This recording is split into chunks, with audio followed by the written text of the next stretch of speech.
Lately on social media, Cyberdecks have been everywhere. People have been using them for all sorts of projects. Everything from blocking ads on your entire network for all of your devices simultaneously, to a distraction-free way to write, to having your own retro gaming system that you made.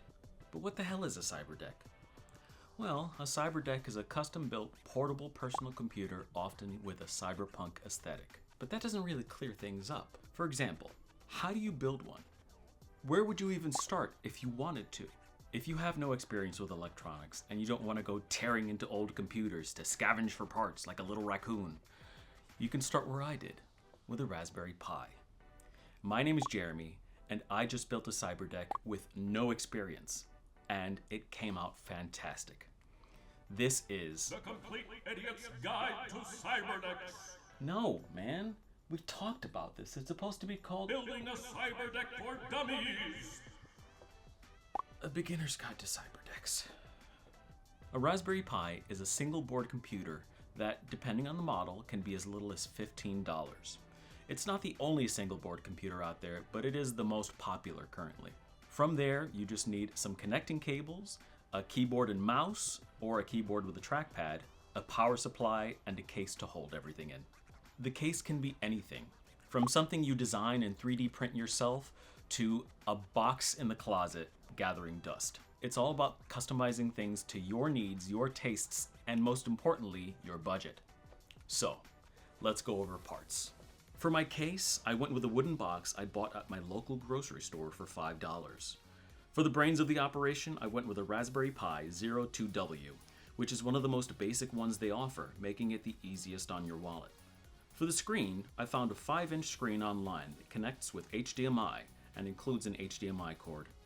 I found a case for the Raspberry Pi that comes with all the necessary cables to the screen. Now comes the power supply.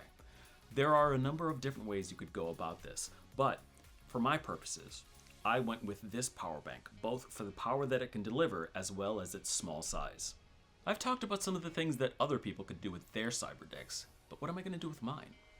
Well, what I wanted was a distraction-free way to write, which would make my cyberdeck something known as a writer deck.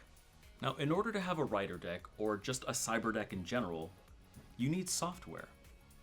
The Raspberry Pi 02W can take a micro SD card of up to 128 gigabytes. So, first, you have to find yourself a micro SD card and a micro SD card reader if it's not already built into your computer. You have to go to the Raspberry Pi website and download the Raspberry Pi Imager, which will allow you to write the operating system to the micro SD card and walk you through the appropriate steps.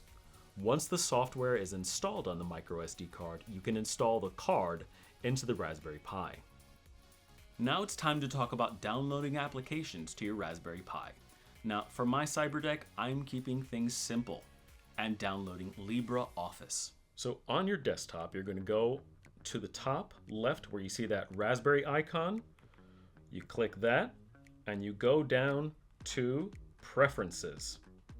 From Preferences, you're going to see Recommended Software, and you click Recommended Software.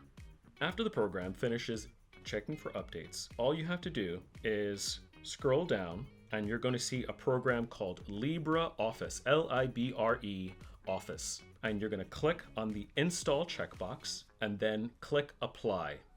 When it came down to assembly, I'll admit there was some struggle. This was my first time working with Raspberry Pis, trying to build a cyberdeck, and I don't do a whole lot of DIY. I ended up going through several design iterations before I settled on the current and final design. The Raspberry Pi 02W uses micro USB to connect to power as well as any peripherals that you might want to use, though it only has 2 ports, one for power, one for everything else. So, if you want to use a keyboard and mouse, you're gonna have to have a USB hub that connects via micro USB. Now, when it comes to your power source, it's important to make sure that your power source, whatever it might be, can handle powering both the board and the screen at the same time, because it might have to do both, depending on the screen that you choose.